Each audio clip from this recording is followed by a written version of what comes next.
როგორ ემსახურება საბაჟო გამშვები პუნქტები გაზრდილ ტვირთნაკადს და რა ქმნის სატვირთო ავტომობილებისთვის საცობებს, დეტალებზე გიყვებით რამდენიმე წუთში. ეროვნულმა ბანკმა რეფინანსირების განაკვეთი 8%-ზე დატოვა, ეკონომიკის ზრდის პროგნოზი კი 7.4%-მდე გაზარდა. საქართველოდან მოცვის სატესტო პარტია ინდოეთში გაიგზავნა. ლურჯი მოცვის მწარმოებელთა ასოციაცია ელის, რომ ლოგისტიკის გაუმჯობესებასთან ერთად ინდოეთში მოცვის ექსპორტი გაიზრდება. მეორე კვარტალში ვიზიტორებმა საქართველოში ყველაზე მეტი თანხა საყიდლებზე დახარჯეს. საქსტატის მონაცემებით ამ ტიპის ხარჯებმა აპრილ-ივნისში 1 მილიარდ ლარს გადააჭარბა. ბაქოს საერთაშორისო სავაჭრო პორტს ტვირთბრუნვა 6%-ით გაიზარდა, კონტეინერების დამუშავების მაჩვენებელი კი წლიურად 72%-ით არის გაზრდილი. შუადღე მშვიდობისა BMG საინფორმაციო სამსახური ბრუნდება პირდაპირ ეთერში. ბიზნესსა და ეკონომიკაზე მე ჟურნალისტი ელენე გოგბერაშვილი გიყვებით.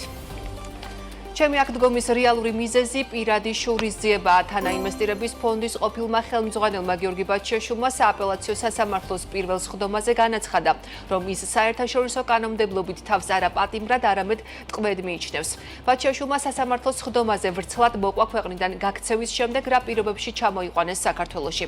ახლა 21 საუკუნის მხედრიონია, განაცხადა სხდომაზე ბაჩიაშვილმა.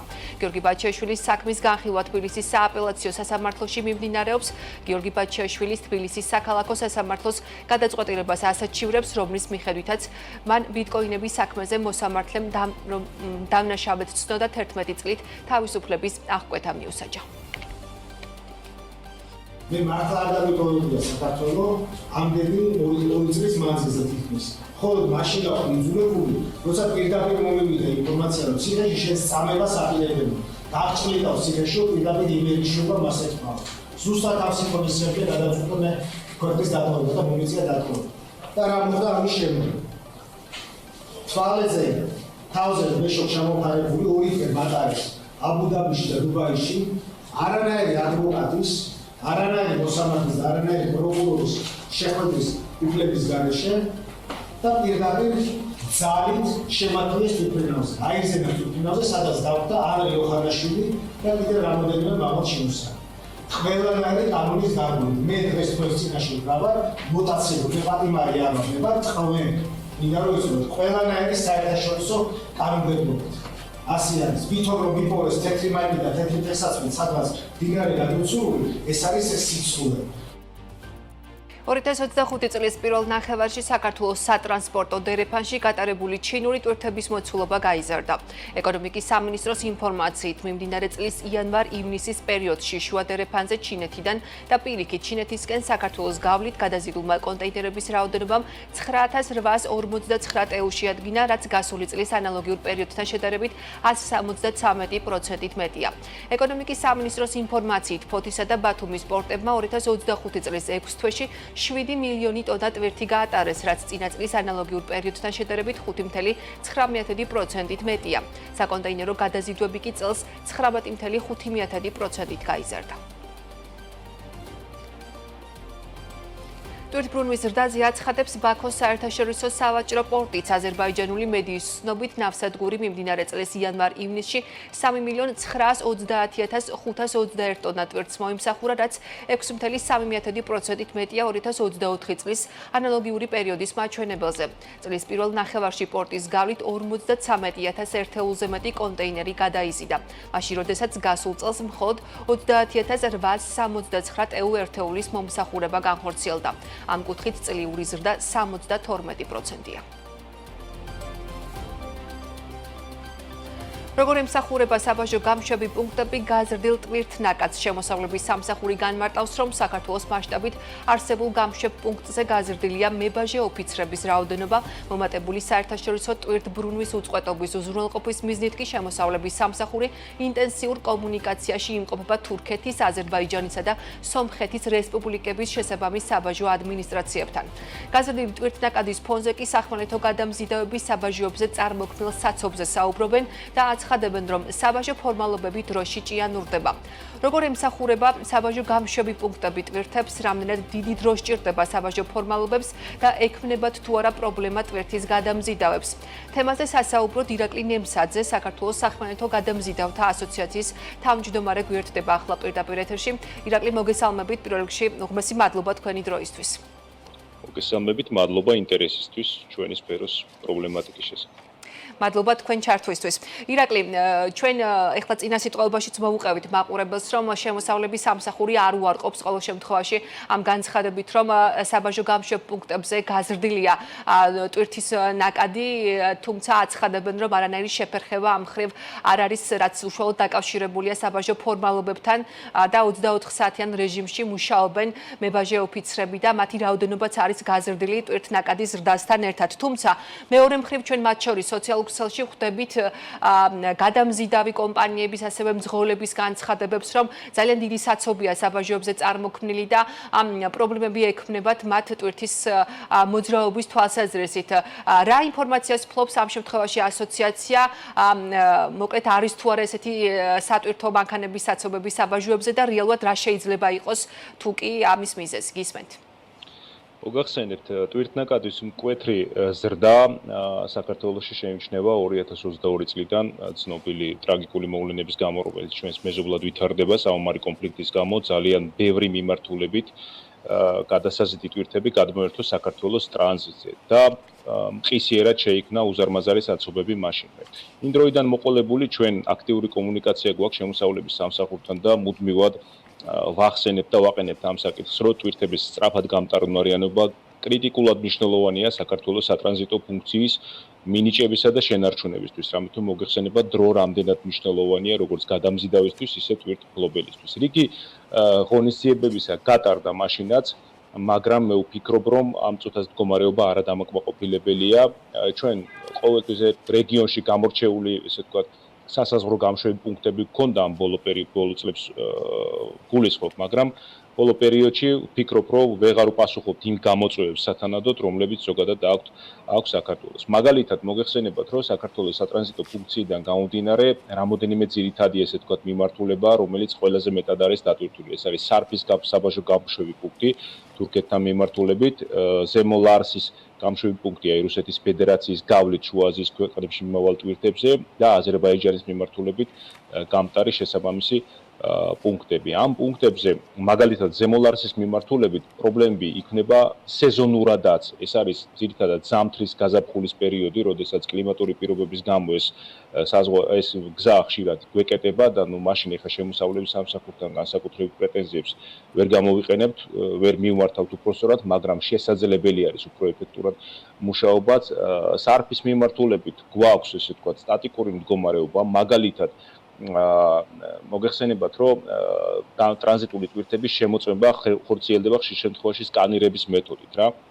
დაზიანებულია თითქმის 2 წელია სარფის მიმდებარედ არსებული ერთადერთი სკანერი, სტაციონარული სკანერი, რომელიც იყო და ეხლა მოქმედებს მობილური სკანერი, რომელიც შედარებით ნაკლებ ეფექტურია დროში, ანუ გაცილებით მეტი დრო ჭირდება მასში ავტომანქანის დასკანერებას და ამის გამო დაახლოებით 2-3 დღიანი რიგის მოლოდინში გახლავთ ის მანქანები, რომლებსაც სკანერი დაენიშნათ, ასე ვთქვათ, სკანერი კონტროლი ამოუვიდათ. ვფიქრობ, რომ ამ პრობლემის გამოსწორება შესაძლებელი იყო. გარდა ამისა, ძალიან ხშირად ჩვენი მძღოლები უკან ბრუნდებიან ინფორმაციით, რომ სხვადასხვა საზღვარზე არსებული საცობები, რომლებსაც ხვდებიან, გამოწვეული არის ქართველი მებაჟე ოფიცრების არაეფექტური, სწრაფი, ისე უпроსტორად შენელებული მუშაობით ან მათი არასაკმარისი რაოდენობით.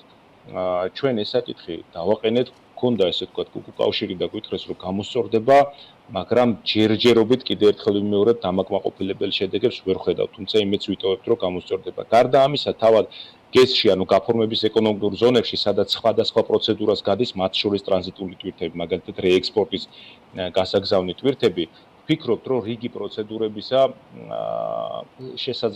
იძლევა შესაძლებლობას, რომ გამარტივდეს, ოღონდ ისე, რომ კონტროლის შესაბამისი, ესე ვთქვათ, მექანიზმები არ გაუარესდეს და კონტროლი განხორციელდეს მაღალხარისხიანად, მაგრამ დრო დაიზოგოს და ამითი ჩვენი გამტარუნარიანობის სისწრაფე გავზარდოთ და ავმალოთ. იმედი გვაქვს, რომ შემოსავლების სამსახური გაითვალისწინებს ამ რეკომენდაციებს, რჩევებს და უახლოეს მომავალში გამოსწორდება მდგომარეობა. თუმცა რო შევაჯამოთ, ამ წუთას არსებული მდგომარეობა არადამაკმაყოფილებელია. კიდევ ერთი ძალიან ცუდი ესეთი პრაქტიკა არის, მაგალითად ტრანზიტული ტვირთები, რომლებიც გეზებში ძირითადად გადაიგზავნა დამატებითი შემოწმებისთვის, ფიზიკური დათვალიერება და კონტროლი იგულისხმება. ფაქტიურად განუსაზღვრელია დრო, რამდენ ხანს შეიძლება დაჰყოს ამა თუ იმ ტვირთმა ასეთი კონტროლის მოლოდინში დრო, ანუ ეს შეიძლება მოხდეს ერთ კვირაში, 5 დღეში, 20-25 დღეში და ასე შემდეგ. პირველი ძალიან რთული ეს არის განუსაზღვრელობა ამ დროისა და ხშირად ჩვენ პარტნიორი ქვეყნებს, ასე ვთქვათ, გადამზიდავები, თუნდაც ჩვენი გადამზიდავები გვინახავს ეს მდგომარეობაში, როდესაც ავტომანქანები კვირეების განმავლობაში ჩერდება გეზის ტერიტორიაზე, დათვალიერების მოლოდინში და ვერანაირ განმარტებას ვერ ღებულობენ, როდის დასრულდება ამა თუ იმ ტვირთის დათვალიერება. ეს დამატებით აჩენს, ესე ვთქვათ, ინსპირაციებს იმისა, რომ კორუფციასთან გვაქვს საქმე, ვიღაცების ინტერესებთან და ამავდროულად რაც დამატებით ძალიან დიდ რეპუტაციულ ზიანს იწვევს. კი ბატონო, ირაკლი, როგორც ხვდებით, არა მხოლოდ ადამიანური რესურსი ამ შემთხვევაში გამოწვევა ჩვენს მხარეს, არამედ ტექნიკურ ნაწილშიც გვაქვს პრობლემები და ალბათ იმუშავებს ამ მიმართულებით შემოსავლების სამსახური. კიდევ ერთი კითხვა მინდა დაგისვათ, ჩვენ რამდენიმე კვირის წინ ახლო წარსულში გქონდა მათ შორის თქვენს ასოციაციასთან კომუნიკაცია, სადაც საუბრობდით ერთ-ერთ ასე ვთქვათ შემაფერხებელ ფაქტორზე იმაზეც, რომ ეს ახალი საკომპიუტერიზებული სატრანზიტო სისტემა რაც ამოქმედა, რაც ასევე ითვალისწინებს გადამზიდავების მხრიდან სპეციალური ფორმალური დოკუმენტების წარდგენას, იგივე ასე ვთქვათ, რაც არის მოთხოვნილი, ესეც დამატებით არის შემაფერხებელი ფაქტორი და ესეც იწვევს გარკვეულ საცობებს და ისიც გვახსოვს, რომ 1 აგვისტომდე გქონდა გარკვეულწილად შემომავალი ასე ვთქვათ ტვირთებისთვის შემოსავლების სამსახურს მორატორიუმი. დიახ, თუ გამოსწორდა, მოკლედ ამ კომპიუტერიზებული სისტემასთან დაკავშირებით არსებული პრობლემები, რაც იყო და რა მოხდება უკვე 1 აგვისტოდან, რამდენად ყველაზე გავრცელდება მოკლედ ამ ტიპის ვალდებულება.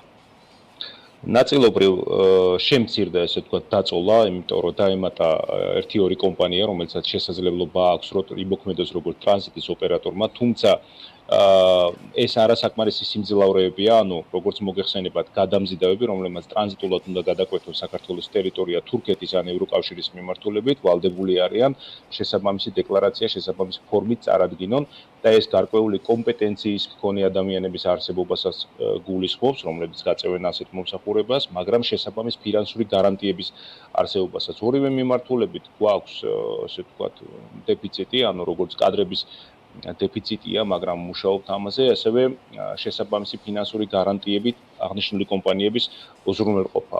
ჩვენ ვაკვირდებით პროცესს, როდესაც ქართული ფინანსური ინსტიტუტები, ეს იქნება ბანკები თუ სადაზღვევო კომპანიები, თავშეკავებულად მოქმედებენ. ესეთ შემთხვევაში ვერ აქვს ბოლომდე გაცნობიერებული ან დაგაგებული იმ რისკების ზომა, რომელსაც წარმოშობს ასეთი დეკლარირება და იშვიათად გასცემენ, ან ძალიან ესეთი პირობებით გასცემენ ქართულ კომპანიებზე შესაბამის გარანტიებს, რაც იწვევს იმას, რომ არასაკმარისი რაოდენობით ყავს ამ ეტაპზე ტრანზიტის ოპერატორები, ანუ დეკლარანტები, რომლებსაც შეუძლიათ წარადგინონ აღნიშნული დეკლარაცია.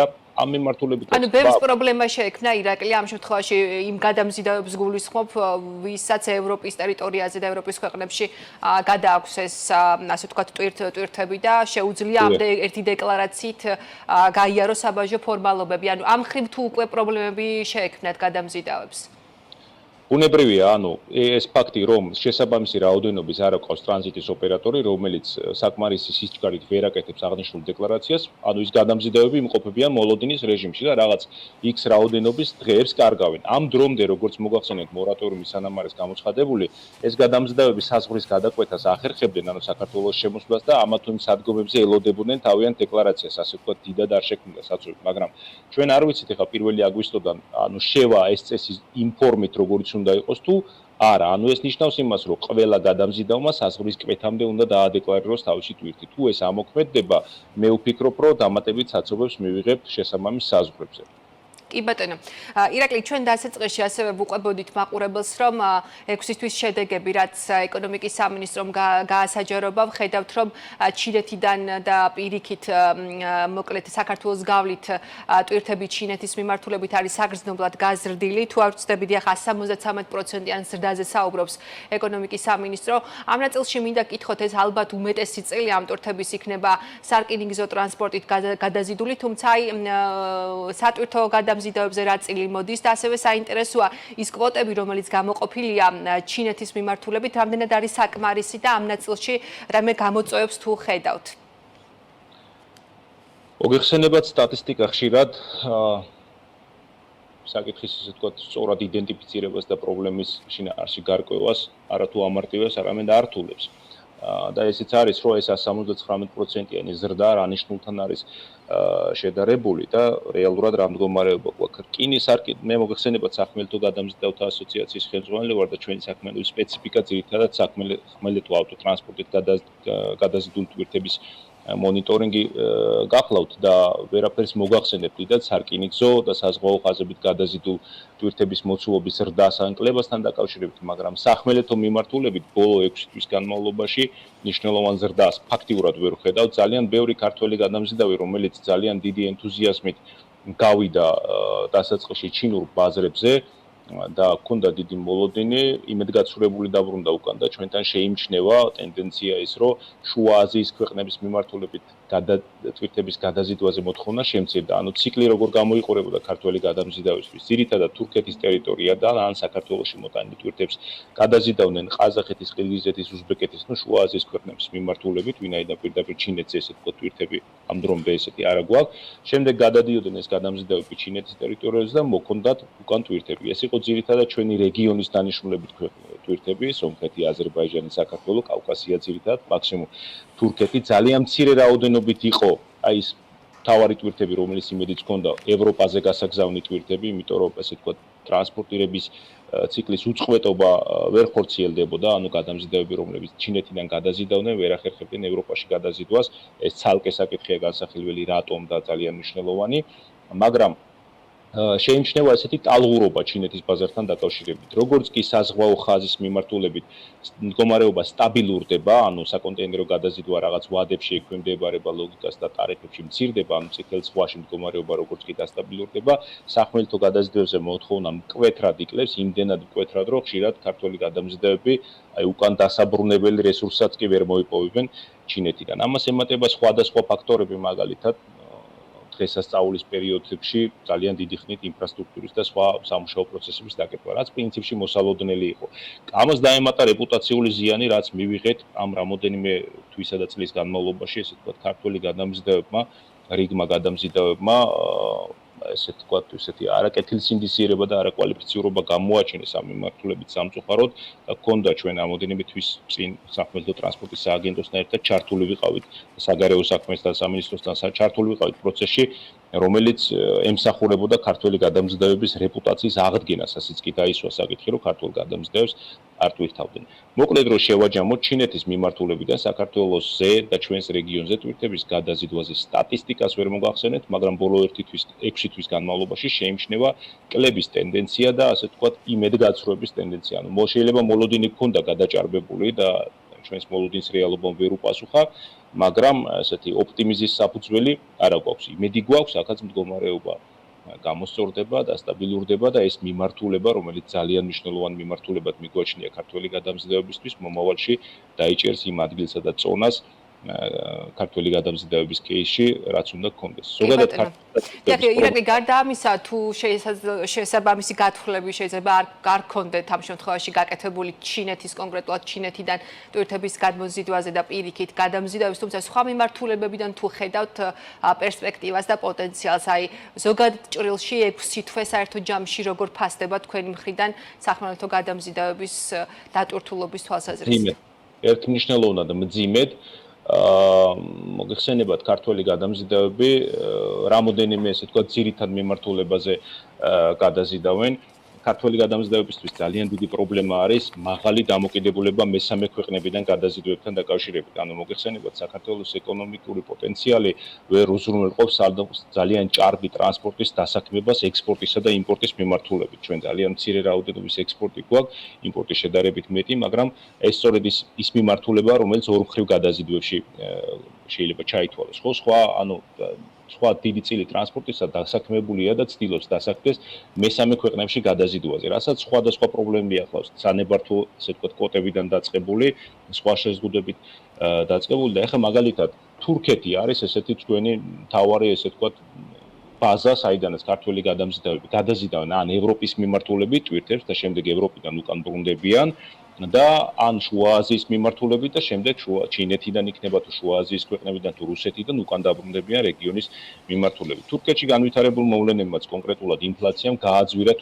თურქული პროდუქცია ზოგადად ნებისმიერი მყიდველისთვის. შესაბამისად, მისი რეალიზაცია და შესყიდვა აღნიშნულ ქვეყნებში შემცირდა. ერთი ფაქტორი ეს გახლდათ, რომლის გამოც ნაწილობრივ ტვირთბრუნვა შემცირდა, შესაბამისად გადამზიდავებს დააკლდათ, ასე ვთქვათ, ტვირთები. ჩვენი ქვეყნის გამტარუნარიანობის სათანადო, ასე ვთქვათ, ნიშნულზე ვერ მიღწევამ დამკვეთებს დააწყებინათ ალტერნატიული გზების ძიება და ისინი რაღაც ნაწილი გადაერთენ უკვე ალტერნატიულ გზებზე, შესაბამისად ქართულმა გადამზიდავმა დაკარგა რაღაც წილით, ესე ვთქვათ, ეს ტვირთი. ერთადერთი ყველაზე ნაკლებ დაზარალდა ამ დასაწყისში 6 თვის განმავლობაში ეს გახლდათ ევროპის მიმართულებით მომუშავე გადამზიდავები, მათგან მე ჯერ არ ასმენია რაღაც ისეთი ქრონიკული პრობლემების შესახებ, რომლებიც აღნიშნის ღირსია, თორემ თუ ავიღებთ ესე თქვა ჩრდილოეთის მიმართულებას, აღმოსავლეთის მიმართულებას, ან ჩვენი რეგიონის მიმართულებას, გადამზიდავები ერთხმად უჩივიან ძალიან